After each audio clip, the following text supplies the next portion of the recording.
하루라도 책을 읽지 않으면 입안에 가시가 돋친다. 나라를 위해 헌신하는 것은 군인의 본분이다. 글 공부를 널리하고 예법으로 몸을 단속하라. 천당의 복은 영원한 즐거움이다. 눈보라가 친 후에 비로소 소나무와 잣나무가 시들지 않음을 안다. 세월을 헛되이 보내지 말라. 청춘은 다시 오지 않는다. 스스로를 보배와 같이 사랑하라. 눈앞의 이익을 보거든 정의를 생각하고 위태로움을 보거든 목숨을 바쳐라. 100번 참는 집안에 태평과 화목이 있다. 가난하지만 아첨하지 않고 부유해도 교만하지 않는다. 장부가 비록 죽을지라도 마음은 무쇠와 같고 의사는 위태로움에 이를지라도 가온이 구름 같다. 스스로 잘난 체 하는 것보다 더 외로운 것은 없다. 사람이 멀리 생각하지 못한다면 개업을 이루기 어렵다. 내가 죽은 뒤에 나의 뼈는 하얼빈 공원 옆에 묻어두었다가 나라를 되찾거든 고국으로 옮겨다. 5분만 더 시간을 주십시오. 아직 책을 다 읽지 못했습니다. 나는 우리 나라가 세계에서 가장 아름다운 나라가 되기를, 가장 부강한 나라가 되기를 원하지 않는다.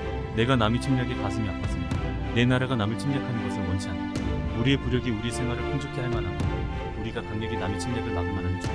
문화의 힘은 우리 자신을 행복하게 하고 나아가서 행복을 주기 때문이다. 돈에 맞춰 일하면 직업이고 돈을 넘어 일하면 소명이다. 직업으로 일하면 월급을 받고 소명으로 일하면 선물을 받는다. 거칠게 말할수록 거칠어지고 음란하게 말할수록 음란해집니다. 사납게 말할수록 사나워집니다. 칭찬에 익숙하면 비난의 마음이 흔들리고 대접에 익숙하면 부대접의 마음이 상한다.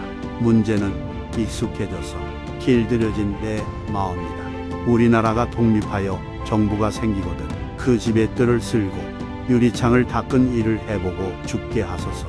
결국 모든 것이 나로부터 시작되는 것이다. 나를 다스려야 뜻을 이룬다. 모든 것은 내 자신에 달려있다. 나에게 한 발의 총알이 남아있다면 외놈보다 나라와 민주주의를 대신한 매국노 변절자를 100번 1000번 먼저 처단할 것이다.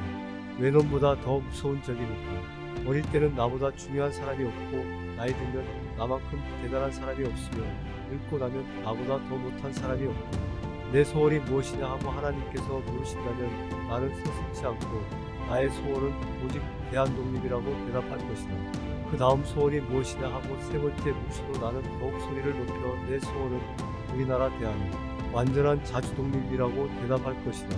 상처를 받을 것인지 말 것인지 내가 결정한다. 또 상처를 키울 것인지 말 것인지도 내가 결정한다. 지옥을 만드는 방법은 간단하다. 가까이 있는 사람을 미워하면 된다. 천국을 만드는 방법도 간단하다. 가까이 있는 사람을 사랑하면 된다. 모든 것이 다 가까이에서 시작된다. 두 아들들에게 만일 피가 있고 뼈가 있다면 반드시 조선을 위해 용감한 투사가 되어라. 태극의 깃발을 높이 드날리고 나의 빈 무덤 앞에 찾아와 한 잔의 술을 부어 넣어라. 그리고 너희들은 아비 없음을 슬퍼하지 마라. 사랑하는 어머니가 있잖니. 대장부는 집을 나가 뜻을 이루기 전에는 살아 돌아오지 않는다. 고향에 계신 부모 형제 동포들이야. 더 살고 싶은 것이 인정입니다. 그러나 죽음을 택해야 할 오직 한 번의 가장 좋은 기회를 포착했습니다. 그나마 나 혼자만 잘 먹고 잘 살다 죽을 수도 있었습니다. 하지만 나는 나와 내 가족의 미래보다 조국을 선택했습니다. 100년을 살기보다 조국의 영광을 지키는 이 기회를 택했습니다. 안녕히들 계십시오. 아직은 우리가 힘이 약하여 외세의 지배를 면치 못하고 있지만 세계 대세에 의하여 나라의 독립은 머지않아 꼭 실현되리라 믿어라. 의심치 않으면 대한 남아로서 할 일을 하고 미련 없이 떠나가. 한 나라가 잘 되고 못 되는 열쇠는 그 나라의 국어를 얼마나 사랑하느냐에 있다. 나라의 바탕을 굳세게 하는 길은 자기 나라의 말과 글을 존중하여 쓰는 것이 가장 중요하다. 말과 글이 거칠면 그 나라 사람의 뜻과 일이 다 거칠어지고 말과 글이 다스려지면 그 나라 사람의 뜻과 일도 다스려지나니라. 이 말은 사람과 사람의 뜻을 통하는 것이다. 한 말을 쓰는 사람끼리는 그 뜻을 통하여 살기를 서로 도와줌으로 그 사람들이 절로 한 덩이가 되고 그 덩이가 점점 늘어 큰 덩이를 이루나니 사람의 제일 큰 덩이는 나라다. 그러므로 말은 나라를 이루는 것인데 말이 오르면 나라도 오르고 말이 내리면 나라도 내린다. 서당에서 한문을 배울 때 선생님이 한문을 한자음대로 한번 읽어주시는데 이때는 아이들은 하나도 알아듣지 못하여 멍하니 그대로 앉아있다가 다음에 선생님이 우리말로 새겨주셔야 비로소 고개를 끄덕끄덕합니다. 이같이 우리말로 하면 바로 알아들을 수 있는 것을 왜 알아들을 수 없는 소리로 읽고 그 다음에 우리말로 도토리하는가 하고 의심을 품게 되고 또 우리들이 있는데 왜 이토록 어려운 한문만을 배워야 하나. 우리말을 그대로 쉽게 적을 수 있는 우리들은 왜 쓰지를 않나 하고 골똘하게 생각하기 시작한 것이 한글을 연구하게 된 동기다. 장구치세 인사부구 남자가 세상에 나와서 어찌 국하게 살랴. 한번 세상에 나온 보람이 있게 살려면 공부를 해야 한다. 1890년 가난한 서울의 한 가정 사남매 중 이남으로 태어났다. 1913년 경북 비밀결사 광복단을 결성했다.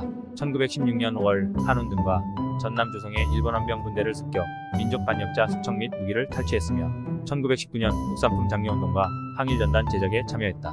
1920년 비밀 결사 암살단 조직 의열단 가입했습니다. 1922년 4월 한당 혁명사령부장의 피임, 대한민국 임시정부를 옹호하고 지원하는 활동했다. 1923년 종로경찰서에 폭탄을 투척한 후 쌍권총을 들고 천여 명의 일본 경찰과 추격전을 벌였다.